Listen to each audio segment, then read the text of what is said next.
blows your hair back, baby.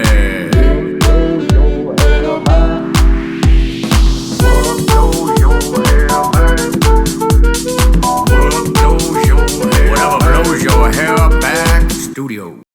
What's up, guys? I'm Tyler with Whatever Blows Your Hair Back, and we got our man Franseno in here. He's a local rapper, artist in Chicago, and I want to introduce him and bring him on the podcast. He reached out to me on Instagram. We're going to tell you guys about how we met and what we're all about and what we got coming. We're going to plan for the future. So, Franseno, tell the people where you're originally from, you know, the who's, the what's, the where's, and the why's. From Chicago, named Franseno, 79th Street. You know, like you said, an artist, producer, ghostwriter. You know, I've been out here for a while doing the music thing. A lot of people know me on the scene. And, you know, I'm just trying to stay independent and run it up. All right. So I guess how long you been doing this for? Man, on and off for a few years. I just really started, you know, my another journey and taking it to the next level. But I've been making music on and off since I was a kid. Hold that mic right up to you, though. Lean back. You can lean back, take the mic to your face. Okay, yeah, it's like a lifelong passion of mine. All right. So when I couldn't help but when I did look up, so Franseno reached out to me on Instagram, and he originally came through about boxing. You know, he seen it. He was that's what he said. He said he was strolling the internet, and he wants to learn about boxing. He's always watching some videos. And he came across our boxing content. What was it, on YouTube? Yeah, on YouTube, definitely. It was on YouTube, and then he just thought nothing of it. And then some time passed by, and we flashed him again with some more boxing. He's like, shit, those guys are in Chicago. Yeah. And then he came through on Instagram. So he passed through from YouTube to Instagram, hit me up. And the first thing he says is, I'm Franseno. I'm a rapper, and he check out my Spotify. And I went and checked out his Spotify. The first thing I see pulled up is a Christmas rap video of this man with some big booty women just going after it. Tell me about that music video. Oh man, that song called Sino Bells. Streaming right now. It's on Spotify. It's on every DSP. Music video out on YouTube right now. It's basically like a Christmas trap song. You know, I had an idea to do my own version. Like if I made Christmas Carol, how would it sound? Yeah. That's what was the first thing I thought about. And I just played with the idea, and you know, I had the video concept of the video was crazy. I had the concept of the video before the song was done. So like me being in the sled and the that's what made the song. You created it probably in your head. You seen yourself in a sled, and then you're probably like, all right, I need to be saying this. Yeah, and it was kind of like I'm real visual with things, so I thought about all of that, thought about how I would want to see it, and then you know, kind of brought everything together, bring the vision alive. Yeah, I know. That's the first thing I seen. You in the sleigh with the girl. I was like, okay, he's doing this is a real piece. It's a real track. I know personally how much time that shit takes. Oh yeah, definitely. Shout out to Tay, the producer too. He shot that video. He directed that video. So shit takes hard. It's hard matching the words in the, especially if you're not like really like moving your lips, you know, to make it look like you're singing the song. They all do that. It's all matching up from the editor. Yeah, it definitely was a work in progress. Like I said, everybody came together. You know what I'm saying? Shout out to Miss Bougie. That's the girl in the video with me. Like I said, Tay, the producer. We all came together. I brought him my concept, and he brought it to life tenfold. I didn't expect it to be as big as it was. In my mind, I had the idea. He brought it on screen on another level. So I'm just happy to be a part of it, man. The smile on my face when I seen that, because I too made a Christmas jingle. Okay. Mine wasn't as I kind of did like a voiceover with a friend, and I thought I did something that nobody else was doing, and then I seen yours that followed up with a video, the Christmas. I just felt Christmassy about it too. Yeah. And it was good. I laughed the whole video, and I really enjoyed it. You got it pulled up, Sophia? Yes. Yeah, that video, different scenes of them. Yeah, you guys gotta watch that out. You guys viewing, you gotta tune in like that. You know, I know we're a lot of seasons. Yeah, man, run it up. It's a good song, even though it's a Christmas theme song. it's still a good song regardless. So Every year at check Christmas it out. too. Yeah, It comes man. new every year. Every year, man. I'm trying to be like Mariah Carey. Yeah. Man, every year. You got that, you got the Home Alone. I'm trying to be like this once a year, give me some love. And they go famous for like it's like 2 months. I mean, it's all at this December and November. Yeah. Right? So for sure. I might do a part 2, so you never know. Be on the lookout for it. I would love that. On the lookout. And while we're on the topic, you said that you write. So I heard that you mentioned that you're a ghostwriter. Yeah, ghostwriter.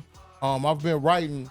Like I said, I started making music really young. So I started writing for myself first, of course, and then I had an opportunity in a song that eventually ended up getting sold to Sony Records.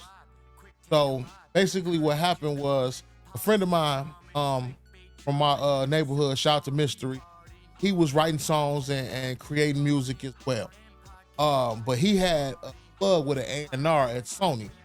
So one day, he ended up selling a song to Sony, and they wanted more music. They wanted like a flood. So he called me and was like, hey, man, got this amount of money on the table. They want all these songs. Starting to be overwhelming for me to write everything. Yeah. Come in with me, and we know we could split the money. I was like, all right, cool. Went over there, wrote a couple songs. We wrote about 4 or 5 songs. They turned down 3 of them. They took 2, and one of them actually ended up being released. So speaking of that, I know from going to the studio and you go in the studio, how many songs do you make that never sees the light? A lot, a lot. I can't even really put a number on it. Yeah. But I would say somewhere about 40% songs don't see the. Yeah. And have you ever took a song and didn't make it, but you just had a really great verse and you take that verse out and you put it in a song or take. Yeah, sometimes I do that. Or sometimes I sell a song to somebody else. Yeah. Like, a lot of my ghost written songs come like that. When do these write music? What's your best vibe to put yourself into where you can really get them juices flowing? Right now, I like I'm doing the conceptual. I kind of say I had the vision of the video. I had the idea of a trap Christmas carol. Yeah. And then I kind of put the pieces around that. But right now, that's my vibe. But I can go off anything. Sometimes it's just the beat. Sometimes I went through a whole phase where I was just doing titles. Where I would have a whole notebook full of song titles. And then one day when I got ready to write, I would open it up and say, hey, first day of summer. That's it. That's funny. So do I do that too. I did that Yeah. too. Like, cause sometimes you're just not writing, but all these ideas are coming to your head. Mm-hmm. So that's what I do. I write the title down because I have like 7 or 8 songs, but I have like 20 of them titles, and then I'll go in, I'll read the like which one am I feeling today, and then maybe I'll only get the chorus for that, and I'll get bored.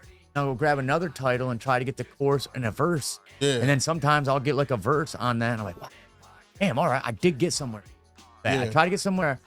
Once a week, I do my studio time. I do 7 hours, but I gotta have shit ready before the studio. You don't go to the studio and spend that type of money, and you don't have your shit written down and like already recited in your head. That's how I don't. I actually, I started, that was my original process, but I'm to the point now, I'm trying all kind of things. I have literally went with nothing. Well, yeah. Like, I went to the studio one time and literally didn't even have a beat and told the engineer to just pull up a track. I don't even want to hear it. Put it on and let me go. That's fair. Just to see what I came up with. I ain't gonna lie. A lot of that time, I didn't come up with nothing. Yeah. I got about 2 of those songs. One of the songs that I'm most proud of that is called Get Money. It's on a project I did with an artist named Miss Drea. Franseno presents Miss Drea. That's on Spotify as well. Y'all can go check that out. That song called Get Money. But like I said, my first day of summer song, listen to that as well. It's streaming. I literally had that concept, and I created everything around it. Like, what do I want to do on the first day of summer? What's the perfect first day of summer in my mind? And then I pieced it all together. You have to go listen to the song. That's but funny yeah, that you know, beach, ladies, you know, man, I like beautiful women, beautiful scenery. You know, not a smoker, but you know, I have a nice drink or a cocktail, some champagne every once in a while. Oh, I see you out there. And yeah, man. I Like, see you first out day there. of summer, I'm trying to trying to have a ball, man. You know, trying to have a ball and meet a nice young lady that want to enjoy life with me. Hey, that's what I'm all about, man. Is having a good time and meeting a nice lady to have a good time with me and leave all the stupid shit behind. Exactly. Especially your boyfriend. Yeah. I know that happens all too much. That's great. So your songwriting, that's a good background in songwriting, and I can relate to that. One more thing, sometimes I take a story that I wrote and I'll take the sentences and I'll break down the statements in the sentence and I'll do the whole story. And then I'll come out with 20 lines of statements. Okay. And I'll pick the coolest words that I really like out of there, the coolest lines, and try to find a word that rhymes with that that's really not been used in, like, out of the box. Now that is something that I haven't done. That's kind of cool though. I've heard artists say that in interviews and things of that. That's a method that I haven't got around to. Keeps yet, your though. storyboard right. Yeah. You know what will happen? You'll start a song about summer, and at the end of the song, you're rhyming about driving around in like in a rainstorm Cadillac or something. Yeah. It's like, what happened to the summer song? What happened to the summer thing? Yeah, but you know, things like that, you revise them. You know what I'm saying? I've had to do that a few times. You know, you get a little far off the topic. And then sometimes I just let it go because everybody's idea of a good time is different. That too. You know what I'm saying? too. So I try not to keep it as personal because I think one thing that local artists do wrong, they get too caught up in what they like. And it ain't really about what you like. It's about because if you're the only one that like it, it ain't good. And then what you'll find yourself doing is something that you don't like, and then like, why are you doing that? Yeah. So that's the interesting thing about. That's why a lot of them don't make it, and so only know if you do, because the ones they got to like their self and their music, I think, and enjoy it. Yeah, it's funny you mention that because sometimes I'll like sound in something like I don't want to sound like, or it's like really hard for me that, and I'm just like, this is what I want. Why I'm doing? I think why I'm doing this. It's supposed to be fun to me. This sucks right now. Whatever's going on. Yeah, Find man. that anything. But you know, everybody's creative process is different. Just keep challenging yourself, keep pushing it onto the next level, and I believe there's no wrong can come from that. And that's that positive vibe I like to hear. Well, let's move on from that. So we talked about you're a ghostwriter, you're a producer, you love music, your art cover. I know I meant to ask you about it. Did you do the drawings? You take the pictures? Or do you hire that artwork done? Because I've seen some of your art's different. Yeah, I done had all of the above. I always have an input. So even when I hire someone, I give them, like I said, I'm a visionary. So I might have a vision. Like my money call cover, I basically had a vision of myself looking at the city. That was the vision. Okay. Now, what the graphic designer gave me was the picture of me with the city in my glasses. I'm also known for wearing glasses. Oh, really? I wear a lot of sunglasses. Oh, yeah, really? You're wearing now. So, if you look at the picture in the cover, there's like the Chicago skyline and things of that nature. Even though it's a fairly simple cover, there's a lot of like nuances in it. Because you got to do that, the Chicago drop, to put a place to it. Yeah, just to kind of put a place to it. And then it kind of, to me, it represented it's big business in downtown. Yeah. So by the name of the song being Money Call, it's like, okay, I'm thinking business, I'm thinking office, I'm thinking money. And that's what picture came in my head. And this right there, he just let us to why we're talking. The Valentine's Day Massacre we got was when we started talking. We came up with this track. Well, we came up with the idea of this picture of the Valentine's because he's a Christmas and I'm Christmas. Valentine's Day's coming up. And what's Chicago based off of? Mafia, mob, dirty criminal, dirty business, or business downtown City Hall. I got my stories downtown City Hall. We won't go there, and I'm sure you got yours downtown. But it's all big business. That leads us into me and Franseno. We talk. We want to make like a Valentine's Day Massacre track of a sort. We're trying to release that song by the 14th. If we can, we're gonna push for a music video. We're gonna try, but it might not pump. The music video might not pump up. But this Wednesday, I have with Franseno's invited to the studio at Studio 11 for pretty much 6 hour session. And we're going to put down a track on the Valentine's Day Massacre. What do you think, Franseno? I think it's going to be dope, man. I think it's dope. With your background, the info that you know about the mob, I'm a big fan of Big Jim Colosimo. Yeah. Oh, yeah? Yeah. one of my favorite sayings when people talking crazy is, "Who the fuck you think you are, Big Twin Colosimo?" So that man talked the way it is. So yeah, I think it's gonna be dope. We're gonna put it together. You know what I'm saying? And y'all be on the lookout for it. We'll have it out real soon. It's gonna be fun because it's got the Valentine's Day, which we love. We're a holiday guys, and the festivities we get to enjoy with that. And then we get to bring in the Mafia. Then we get to bring in Chicago, and then the actual Valentine's Massacre story, which is the setting of which we want the music video feeling vibe to be. It's really exciting how we're gonna create that, and I'm looking forward to it. Me too, man. I'll be on the lookout. Gonna be streaming. We have it out there for y'all. I'll make sure y'all look for it. Hell yeah. And I already got, on top of this, to add to that, I already did a mob track. I haven't released it to anybody or anyone, but I like it, and I'm gonna release it on that same day or maybe before to whatever we're gonna create too. So stand by for us doing a collab. It's gonna be one of the Chicago best, and man, we gonna be filming here in almost 6 days. It is Wednesday. We're going to the studio all day. Big collab on the way, man. So Big you got collab. anything written yet for it? Nah, my plan, like I said, I have the concept, Yeah. and I have just like a vision of it. And once I hear the track, I'm gonna start piecing it together. Yeah, because that's how we're going. Studio 11 who we use, guys. Shout out to Chris, Studio 11. Yeah, shout out to Chris. He's an awesome studio engineer. So how it's going to go down is you and I are going to go in there, and we're going to tell them what we just told the people, and then we're going to tell them some instruments to drop on there. So, but already the mobs already picked the instruments that we got to use with all the mob songs. So I'll go in there, but Chris, we're going to get a mob feel, Chicago mob feel, and we're going to probably go off that. It's going to be more of a darker, slower beat maybe then, right? It's like a Valentine's Day massacre. People are getting massacred on Lincoln Street.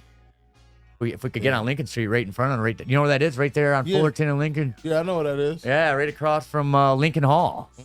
That's where it went down. So we might be able to use that for the video. Yeah, that's what I'm saying. We could show up. I drive past there all the time. That might be a good spot. It might be a good spot for us just to go do something. So I actually have some lyrics wrote. Not like he's straight out, but I have some ideas of some Mafia words that I want to use. And when me and you get to sit down and let the juices flowing, and I think we're gonna be able to bang it out, get like a 3-minute track on Wednesday. Pretty excited about it. You just reminded me of something, a question I wanted to ask you. Who's your favorite mobster? So it kind of changes from time to time. Obviously, Al Capone is like one of the big guys in the Chicago known, but he's put on by the early guys that he came from, Little Sicily. And so there's like a whole chain of those guys. There's some Irish mobs that don't get name dropped that often, like McDonald. He's one of the big guys. So you can go back to the 1800s where there's some good guys stem from. But yeah, to answer your question, I'm going to go with Al Capone. Oh, yeah. okay. And I think this building that you're in right now, I bought this building from the Russians. Yeah. So the first thing I said, the man was he's now 90 years old. God bless his soul. He gave me an opportunity to get this building, invested it. He took a risk with me, and he's still around today. And the first thing he says is Al Capone owned that building, and that's the reason why we got sitting on 12-inch concrete right here. These walls right here, behind you, that floor right there is that thick because the word on the street is Al Capone used to rock in this building. He had the concrete poured that thick. That's just what the 90-year-old Russian told me when I bought the building. Why would I want to poke a hole in that story? That means it's true. We riding with it. We in Al Capone's building right now. You got it. So then to follow your question, Al Capone's my guy. Everybody loves Capone. What else we got here? Hey, what time? What are we calling on time right there, Sophia? 21. We're at 21? All right, so we got some time. I like to stick around and bother these guys for about 40 minutes. I don't want to get into too much current issues, so we went over this. If you guys are just tuning in, if anybody's just tuning in, this is Franseno. We have whatever. Franseno. I'm sorry, brother. It's all good. Franseno. I've been mispronouncing that. I apologize. And he's here today, and we're just talking about a track that we're going to try to put down for the Valentine's Day Massacre. We're Chicago locals. He's looking at getting involved in boxing, our boxing community. We're building a good boxing team here. That's what really caught his attention. And we're both on Spotify, and we're trying to pump our channel. We actually got you tune that, can that camera see it? Anyways, we'll drop it in a link on this podcast, all his information and all the Spotify information on both our Christmas tracks. So we got some content to give you guys before we give you the Valentine's Day. That pretty much touches on all we got left is we got football tomorrow. Okay, football. What are you who are you rooting for? 49ers. 49ers? 49ers, man. You were 49ers, fast to man. draw Man. on that. I was my original football team from kid was the 49ers. I always liked the 49ers. As I got grew into my adulthood, I started being a Bears fan in Chicago, and that's usually what everybody listens to. Win, lose, or draw. Yeah. You know what I'm saying? We rooting for the Bears. We gonna win next year too, just in case y'all was thinking about it. You know what I'm saying? We going to the Super Bowl next year. Yeah. But even if we don't, He's got an answer. it's still the Bears. And I want the Lions to win. I'm from Michigan. I'm a Lions. I was not always a Lions fan. Similar to what you said, I'm just kind of jumping on ship at the end.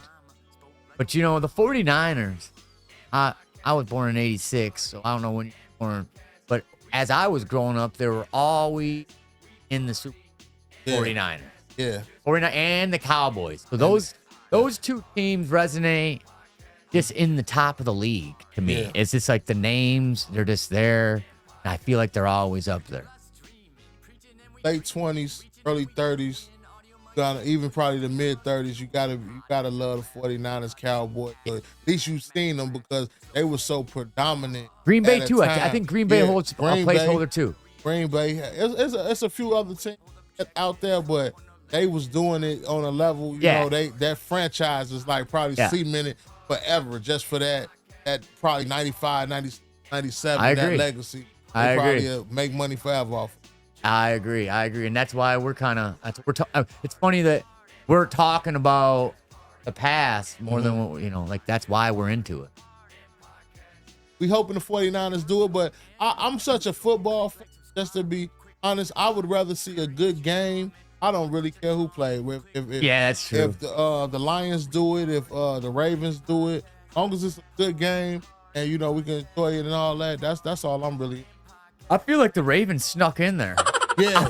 Nobody talked about them, and they just snuck up through there, and we might see them on center field next week. Football is like that. It's kind of like you always had a surprise team. It just has a good break and keeps elevating. So we'll see. We're going to see who do it, man. It's going to be a good, whoever it is out in Vegas, is going to be crazy. You got that new stadium out there. The Super Bowl going to be behind us. Yeah. It's going to be a good time. Good time. That's on the football. What do you think about boxing? What's your feedback? I mean, that's why you found it. I love boxing, man. I love boxing as a fan. I used to watch, old Mike Tyson video clips. I got really into ESPN Classic. They play like Muhammad Ali, Joe Louis, like just a lot of the classic fights and things of that nature. And then when I decided to get on my weight loss journey, I was looking up, just different exercises. Yeah. And I get bored fast. Yeah. So if I don't like it, I don't want to do it. So I was like, okay, I like boxing. Let me start trying to do some boxing kind of things. So that kind of brought me back into the boxing and looking at more, not just from the fan perspective of the actual professional fights, but, different techniques and workouts and things of that nature. So I kind of, that's what I'm on right now. And I want to continue with my journey. I don't know. I was thinking about even putting a pair of gloves on, sparring, just to kind of see where it goes. We could do a video clip of the mafioso style. They put gloves on back there. We could do a dark clip boxing ring downstairs, not just put it on for our music video. But we got this whole studio to film in, so we don't really gotta go find. We want to just shoot it here and be easy, put some backdrops down and do the lighting. That's one thing, and then we go to like Lincoln Ave, and that shows us off site on one scene, and that seems like a lot of work already. That's cool. I'm with it. Like I said, once we get the track done and whatever kind, I'm open to all options. Because the song's gonna bring the concept. Yeah, exactly. For sure. Exactly. So we got to drop Lincoln Ave on there. Yeah. We already know that. Yeah. We already got to drop. That's another thing. So I had the idea. I didn't actually have the street. I had the idea of mentioning about the massacre, that nature. So yeah, that's perfect. Yeah. That's perfect. Even if we just show the street sign or something, people know what Boom. know. Boom. Street sign's good too. I'm looking forward to how I've done a lot of videos, but I haven't done a dark lighted video. That seems challenging to me because I haven't done it. And I don't know how to get that gritty. Like, have you ever seen Road to Perdition? Oh, The mafioso movie. Anyhow, that whole movie done in that grit feel, really Okay. dark, like down in the basement, a lot of shadows, a lot of silhouettes, a lot of not seeing the faces, and that's kind of something I'm envisioning for this I'm gonna have film. to check that out. Yeah, it gives you a real dark grit, and that to keep a consistent dark light feeling vibe without making it black and white. Yeah. I don't know how to shoot that. Okay. We'll figure it out. We can come up with We're gonna something. get real creative with it. It might be some filters or something that we can Filters add to it we and can things of add. that nature. Yeah. But that's what it takes. I mean, when you're coming up with songs and you're writing the music and you're coming up with the visuals, it takes all that. It takes like, where do you see? How do you even feel when you say the words when they come out? Does it feel good to say? A lot of times, I'll write stuff and then I'll go to the studio and the engineer will produce this beat that I just didn't even think of, and I'm just like reading this other song off like how it should sound, and it just does not fit this beat. Yeah. And so I'm like, oh my God, I practiced it for a week to come in here. Just gave me this beat that I don't even know what to do with. Now I'm starting over again. Right? I like to avoid that to happen. I like a lot of input. The mob movies. Let's go there. Favorite mob movie. Road to Perdition. Yeah, I that still one? watch it. Yeah. I'm gonna have to check that out. Yeah, When did it's that come Tom out? Hanks. Tom Hanks. Now it came out in 2000, maybe in the You know 90s. what? So what happens is the mob. It's a Tom Hanks. He's like the hitman for the big mob boss, and he has that son Rooney. He has a son that's just a bad son. That's not a good leader. Jealous of Tom Hanks, so he puts a hit out for Tom Hanks, and then goes and kills Tom Hanks' kid. Then he takes his one kid and they go and train and they go rob all the banks from Capone. They take Capone's money and it's pretty wild, man. It's a real true story, I believe, too, or something along the lines of true. I'm gonna go. Road to Perdition. It's in my rap. It's in my song when I'm like Road to Perdition, Gangster Mission. Like I have a line with it. Opens up.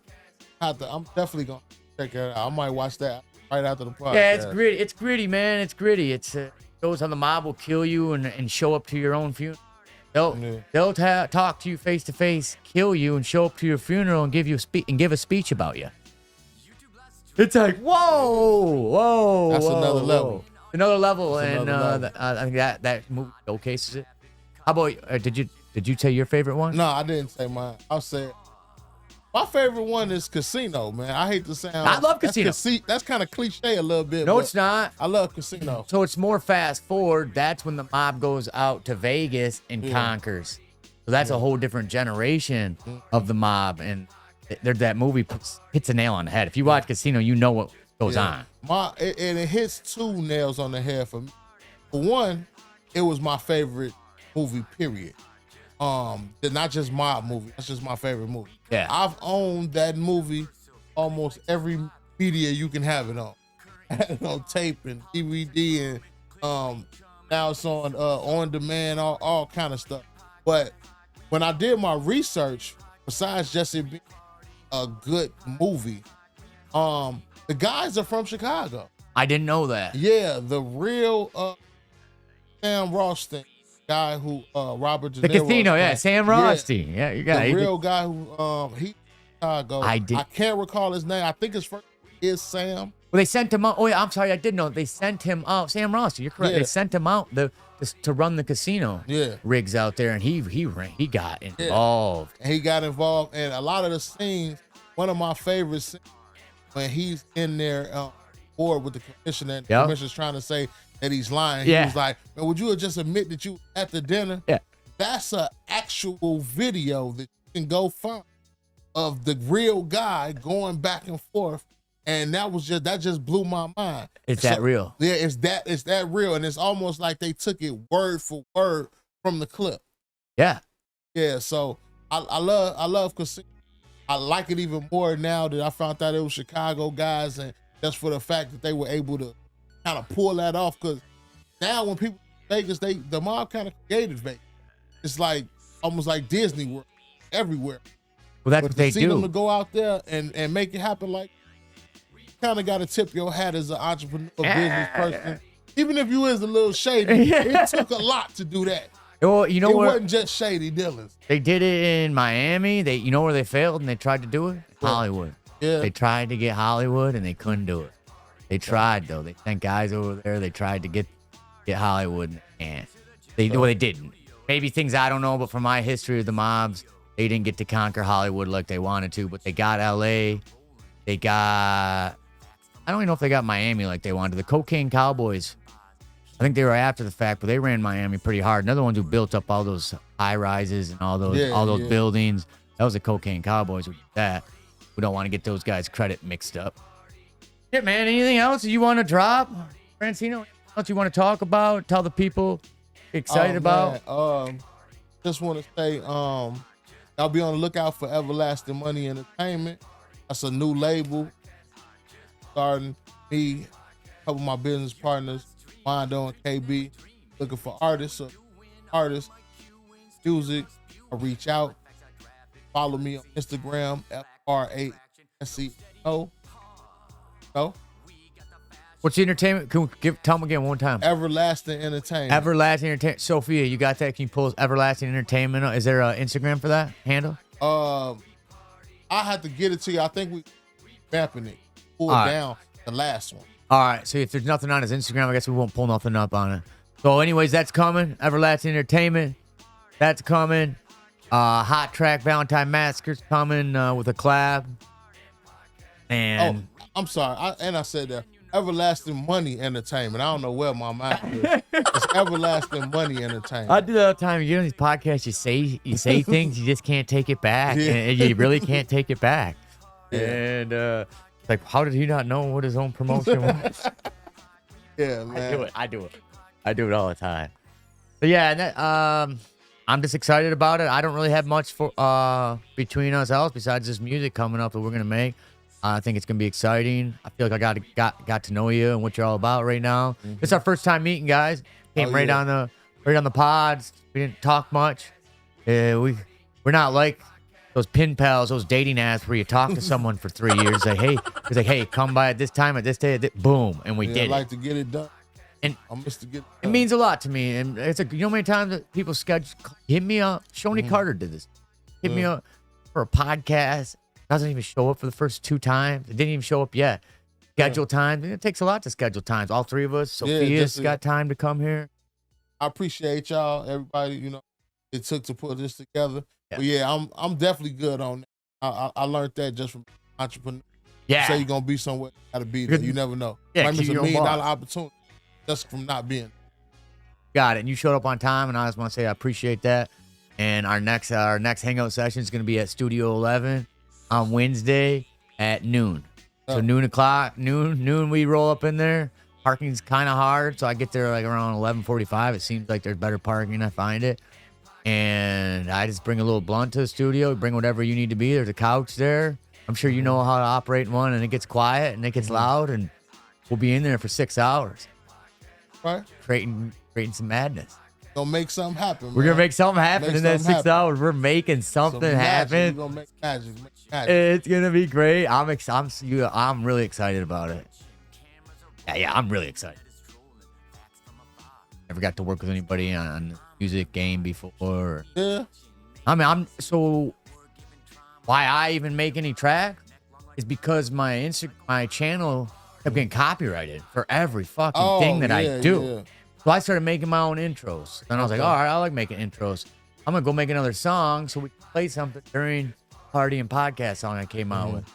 And then my nieces started listening to it and they were dancing. So then I made a niece track. And then, I'll make a track for every podcast we do. And then all of a sudden I'm going in there. I'm like, I'm really liking this. I feel like I'm expressing myself. And when it's done, like, ha, that's how I feel. It's there. Who wants to listen to how I feel? You know, if you want it, it's there. But I don't need to go explain myself no more because it's in this song. Keep that expression. You does that make sense? Does that resonate? I know it resonates because I used to do that with my girlfriend. I used to, something would be going on, instead of arguing, debating or something, I would do a song and I would randomly play it when we were lounging in the house. You could talk to her. Yeah. So I could talk to her without even being there. Then I got even better at it. Because I got a system in the house now that I can cut on without me being there. Sometimes I'm not even there. She's at home and I cut it on like.